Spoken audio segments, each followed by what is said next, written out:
حجاج بن یوسف اپنے دور کا بڑا ہی ظالم و جابر بادشاہ تھا۔ اسے اگر کسی آدمی کی کوئی بات پسند نہ آتی تو اسے سیدھے موت کی سزا دے دیتا تھا، یعنی معمولی غلطی کی بنیاد ایک آدمی کو وہ موت کے گھاٹ اتار دیتا۔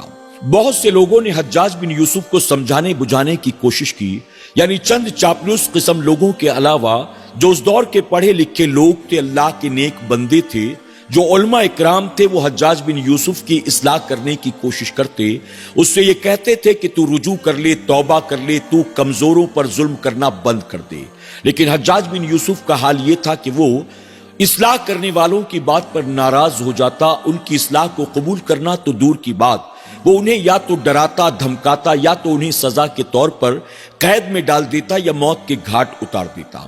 فرمایا گیا کہ اس دور کے ایک تابعی بزرگ تھے جو بہت ہی زیادہ نیک تھے، پرہیزگار تھے، عبادت گزار تھے، پوری رات وہ اللہ کی عبادت کرتے، خوف خدا میں رویا کرتے تھے۔ ایک دن جب وہ جمعہ کا خطبہ دے رہے تھے تو دوران خطبہ انہوں نے حجاج بن یوسف کے تعلق سے کہا، حجاج بن یوسف بڑا ہی ظالم و جابر ہے، اسے چاہیے کہ وہ رب کی بارگاہ میں رجوع کر لے، وہ کمزوروں پر، غریبوں پر، یتیموں بیواؤں پر ظلم کرنا بند کر دے۔ یعنی آپ نے جمعہ کے بیان میں حجاج بن یوسف کی اصلاح کرنے کی کوشش کی، آپ نے اس کی برائیوں کا رد کیا، آپ نے اس کے حق میں دعا بھی کی۔ جب حجاج بن یوسف کو اس کے تعلق سے پتہ چلا تو اس نے فوراً سعید ابن زبیر رضی اللہ تعالیٰ عنہ کو اپنے دربار میں طلب کیا۔ آپ بے خوف حجاج بن یوسف کے دربار میں پہنچ گئے۔ اس نے آپ سے پوچھا، میں نے سنا ہے کہ جمعہ میں تم نے میرے تعلق سے کوئی بات کہی تھی، آخر وہ کون سی بات ہے؟ سعید ابن زبیر رضی اللہ تعالیٰ عنہ نے بالکل بے خوف ہو کر، نڈر ہو کر حجاج بن یوسف کے منہ پر وہ ساری بات دہرا دی کہ میں نے آج جمعہ کے بیان میں یہ کہا کہ تو لوگوں پر ظلم کرتا ہے، زیادتی کرتا ہے، اس سے باز آ جا، اللہ کی پکڑ بہت سخت ہے۔ اس سے پہلے کہ موت کا فرشتہ تیری روح قبض کرنے کے لیے آئے، اللہ کی بارگاہ میں توبہ کر لے۔ میں نے تیری اصلاح کرنے کی کوشش کی، میں نے تجھے برائیوں سے روکنے کی کوشش کی، اور میں نے تیرے حق میں ہدایت کی دعا کی۔ حجاج بن یوسف نے جب یہ سنا اس کے تیور بدل گئے۔ وہ کہتا ہے، کیا تمہیں پتہ نہیں ہے کہ اس کی تمہیں میں کون سی سزا دوں گا؟ تو اس پر سعید ابن زبیر رضی اللہ تعالیٰ عنہ فرماتے ہیں، تو بادشاہ وقت ہے تو مجھے زیادہ سے زیادہ کون سی سزا دے سکتا ہے؟ اس پر حجاج بن یوسف غصے میں کہتا ہے، میں تمہیں قتل کروا دوں گا، میں تمہیں موت کی سزا دوں گا۔ سعید ابن زبیر رضی اللہ تعالیٰ عنہ فرماتے ہیں، میرا تو یہ ماننا ہے کہ زندگی اور موت پر اللہ ہی قدرت رکھتا ہے۔ اللہ نے جب تک کہ میری زندگی لکھی ہے مجھے کوئی مار نہیں سکتا، اور اگر اللہ نے میرے مقدر میں موت لکھ دی ہے تو مجھے کوئی بچا نہیں سکتا۔ اگر مجھے موت آنا ہے تو تیری مرضی سے نہیں بلکہ مولا کی مرضی سے آئے گی، اور اگر میری زندگی اللہ نے لکھی ہے تو مجھے قتل نہیں کرا سکتا۔ جب حجاج بن یوسف نے سنا اس کے تیور اور بدل گئے، اس نے فوراً جلاد کو حکم دیا، جلاد کو بلایا جائے اور لے جا کر سعید ابن زبیر کو قتل کر دیا جائے۔ فوراً جلاد آتے ہیں، سعید ابن زبیر رضی اللہ تعالیٰ عنہ کو گرفتار کر کے وہ محل سے باہر قتل گاہ تک لے جانا چاہتے تھے تاکہ ان کی گردن کو مار دیا جائے، لیکن سعید ابن زبیر رضی اللہ تعالیٰ عنہ محل سے باہر نکلتے نکلتے پلٹ کر حجاج بن یوسف کی طرف دیکھتے ہیں اور دیکھ کر مسکراتے ہیں۔ حجاج بن یوسف نے جیسے ہی آپ کو مسکراتا ہوا دیکھا اس کا غصہ اور بڑھ گیا۔ اس نے فوراً حکم دیا کہ انہیں دوبارہ میرے سامنے لایا جائے۔ سعید ابن زبیر رضی اللہ تعالیٰ عنہ کو پھر سے ایک بار حجاج بن یوسف کے سامنے لے جا کر کھڑا کیا جاتا ہے۔ حجاج بن یوسف آپ سے مخاطب ہو کر کہتا ہے، میں نے تمہارے قتل کا حکم دیا ہے، لیکن اس کے باوجود تمہارے چہرے پر نہ کوئی ڈر نظر آتا ہے، نہ کوئی خوف نظر آتا ہے، بلکہ تم ایسے وقت میں بھی مسکراتے ہو۔ آخر تمہارے مسکرانے کی وجہ کیا ہے؟ جناب سعید ابن زبیر رضی اللہ تعالیٰ عنہ فرماتے ہیں، دراصل مجھے تیری عقل پر ہنسی آ رہی ہے، تیری بے وقوفی پر ہنسی آ رہی ہے۔ اس نے کہا، بلا وہ کیسے؟ اس پر سعید ابن زبیر رضی اللہ تعالیٰ عنہ کہتے ہیں، تیری اصلاح جو بھی کرتا ہے، تجھے جو بھی گناہ سے، برائی سے، اللہ رسول کی نافرمانی سے روکنے کی کوشش کرتا ہے تو اس کو قتل کروا دیتا ہے۔ تو یہ سمجھتا ہے کہ تو اپنے خلاف اٹھنے والی آواز کو اس طرح سے روک دے گا۔ یاد رکھ، اللہ کی لاٹھی میں آواز نہیں ہوتی، تو لوگوں کو بے گناہ قتل کراتا ہے، جس دن اللہ کی پکڑ آئے گی اس دن تجھے کوئی نہیں بچا سکے گا۔ حجاج بن یوسف نے جب یہ سنا اسے اور غصہ آیا، اس نے فوراً جلاد کو حکم دیا، اب انہیں قتل گاہ میں لے جا کر قتل کرنے کی ضرورت نہیں ہے، اب انہیں بڑے دربار میں میری آنکھوں کے سامنے قتل کیا جائے گا تاکہ میں ان کو قتل ہوتا ہوا تڑپتا ہوا اپنی آنکھوں سے دیکھوں تاکہ مجھے سکون ملے۔ اللہ اکبر۔ اب جلاد اپنے ہاتھ میں تلوار لے کر آپ کی طرف بڑھتا ہے، ان قریب تھا کہ وہ آپ کی گردن پر وار کرتا۔ اللہ کے نیک بندے جناب سعید ابن زبیر رضی اللہ تعالیٰ عنہ فوراً اپنے رخ کو قبلے کی طرف پھیر دیتے ہیں، یعنی خانہ کعبہ کی طرف پلٹ جاتے ہیں، اور بے ساختہ ان کی زبان سے جاری ہو جاتا ہے، انی وجہت وجہی للذی فطر السماوات والارض حنیفا وما انا من المشرکین۔ اللہ اکبر۔ جب آپ نے یہ پڑھا حجاج کا غصہ اور بڑھتا چلا گیا، اس نے جلاد کو حکم دیا کہ ان کے رخ کو قبلے سے ہٹا دیا جائے، یعنی ایک مسلمان کو قتل کرتے وقت خانہ کعبہ کی طرف چہرہ کرنے کا بھی حق نہیں ہے، اتنا بڑا ظالم و جابر تھا۔ جلاد نے آگے بڑھ کر سعید ابن زبیر رضی اللہ تعالیٰ عنہ کے دونوں بازوؤں کو پکڑا اور آپ کے رخ کو قبلے سے پھیر دیا، یعنی آپ کو قبلے سے ہٹا دیا گیا۔ جب آپ دوسری طرف پھیرے گئے تو آپ مسکرائے، اور مسکرا کر آپ نے قرآن مقدس کی آیت کریمہ کی تلاوت کی، جس کا مفہوم تھا یہ مشرق اور مغرب سب تیرے رب ہی کے تو ہیں۔ اللہ اکبر۔ جب اس ظالم نے سنا تو اس کا غصہ اور بڑھ گیا، اس نے فوراً اشارہ کیا کہ ان کی گردن مار دی جائے۔ اب جلاد آگے بڑھا، آپ کی گردن مارنا چاہتا تھا، آپ نے اپنے دونوں ہاتھوں کو دعا کے لیے اٹھایا اور اللہ کی بارگاہ میں عرض کیا کہ مولا بس یہ آخری میرے بعد کوئی اور نہیں، بس میں آخری ہوں جس کو یہ ظالم قتل کرا رہا ہے، میرے بعد کسی بے گناہ کو قتل نہ کرے۔ اللہ اکبر۔ آپ رب کی بارگاہ میں دعائیں کر رہے تھے کہ جلاد نے آپ کی گردن مار دی، آپ کے جسم سے خون کے فوارے جاری ہو گئے، دھیرے دھیرے خون پورے دربار میں پھیلنے لگا۔ حجاج بن یوسف اور دربار میں موجود تمام لوگ دیکھ کر پریشان تھے، آخر کسی انسان کے بدن سے اتنا خون کیسے نکل سکتا ہے؟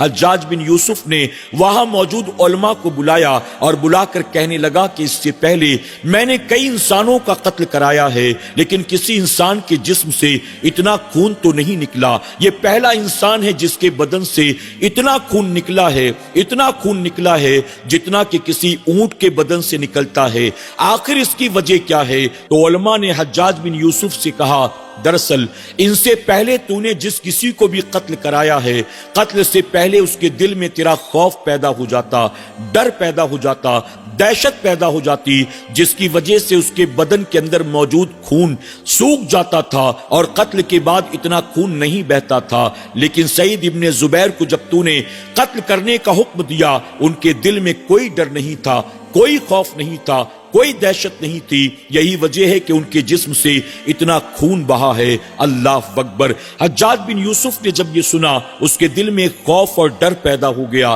اس کے بعد رات جب وہ بستر پر سونے کے لیے لیٹتا، جیسے ہی اپنی آنکھوں کو بند کرتا، اس کی آنکھوں کے سامنے سعید ابن زبیر کا چہرہ آ جاتا اور وہ آ کر اس سے پوچھتے تھے بتا ظالم تو نے مجھے کیوں قتل کرایا ہے؟ میرا قصور کیا تھا؟ میری غلطی کیا تھی؟ اور یہ دیکھتے ہی ڈر کے مارے وہ اٹھ کر بیٹھ جاتا تھا۔ اس کے بعد دوبارہ جب سونے کی کوشش کرتا تو سعید ابن زبیر کا وہی چہرہ اس کی آنکھوں کے سامنے آ جاتا۔ کئی راتیں وہ سو نہیں پاتا تھا، جیسے ہی آنکھ بند کرتا سعید ابن زبیر کا چہرہ نظر آتا، خوف زدہ ہو کر وہ اٹھ کر بیٹھ جاتا تھا۔ آہستہ آہستہ اس کا چین سکون سب کچھ غرق ہو گیا، سب کچھ ختم ہو گیا اور وہ طرح طرح کی بیماریوں میں آ پڑا۔ اللہ اکبر۔ اپنے طبیبوں سے اس نے بہت علاج کرانے کی کوشش کی، نہ وہ کھانا کھا سکتا تھا، نہ پانی پی سکتا تھا، نہ چین سے ایک جگہ بیٹھ سکتا تھا، نہ رات کو بستر پر سو سکتا تھا۔ اس کے طبیبوں نے اس کا بہت علاج کرنے کی کوشش کی، لیکن انہیں مرض کا پتہ ہی نہیں چل رہا تھا، آخر وہ علاج کیسے کرتے؟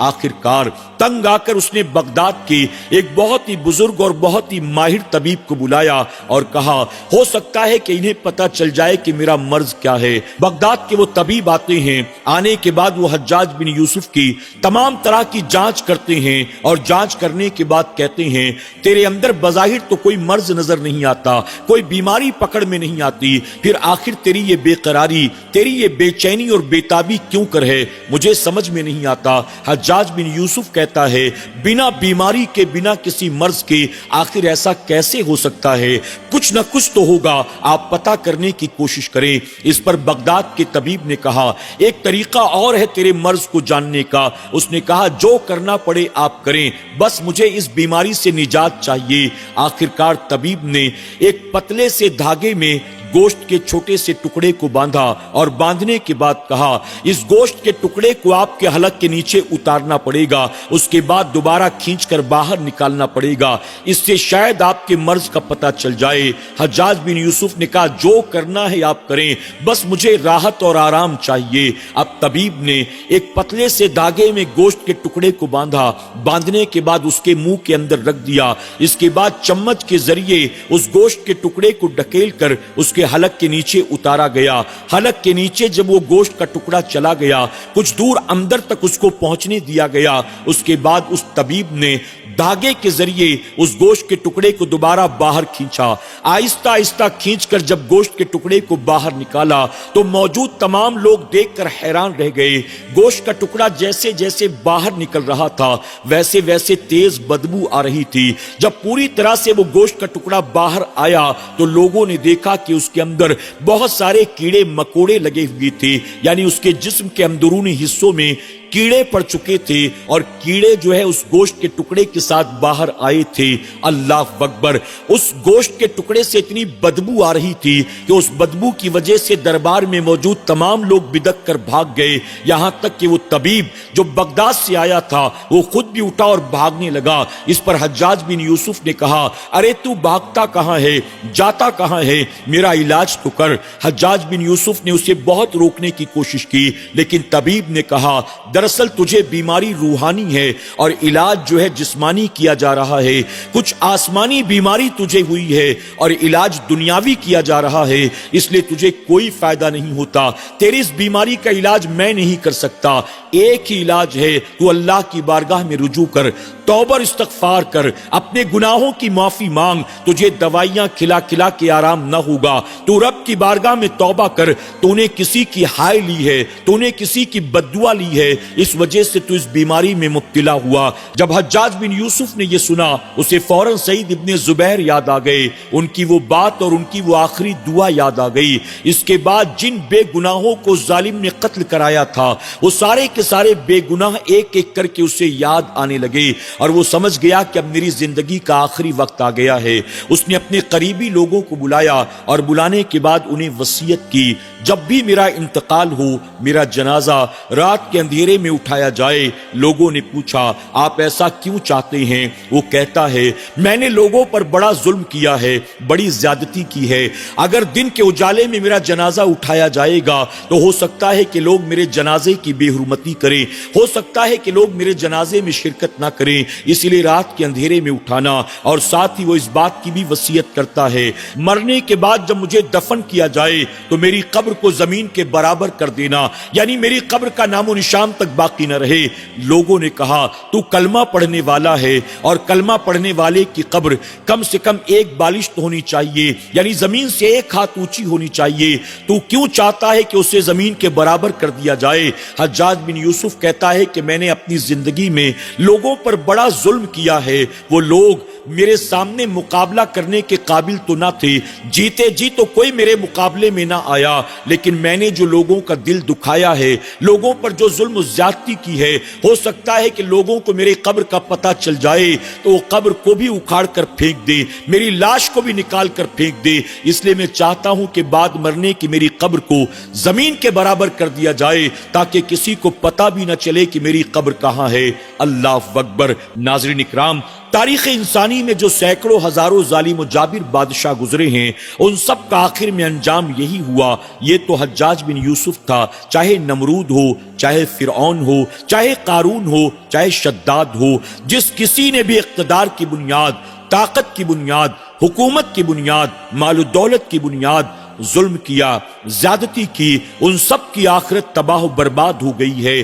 ہمیں اور آپ کو چاہیے غریبوں کی، مظلوموں کی آہ سے، ان کی بد دعا سے اپنے آپ کو بچائیں۔ اللہ ظلم کرنے والوں کے ساتھ نہیں ہے، اللہ صبر کرنے والوں کے ساتھ ہے۔ اللہ رب العزت کی بارگاہ میں دعا ہے کہ میرا کریم ہمیں اور آپ کو ایسے واقعات سے سبق حاصل کرنے، ہدایت حاصل کرنے اور اپنے آپ کو اللہ رسول کی نافرمانی سے، ظلم و زیادتی سے بچانے کی توفیق عطا فرمائے۔ آمین یا رب العالمین۔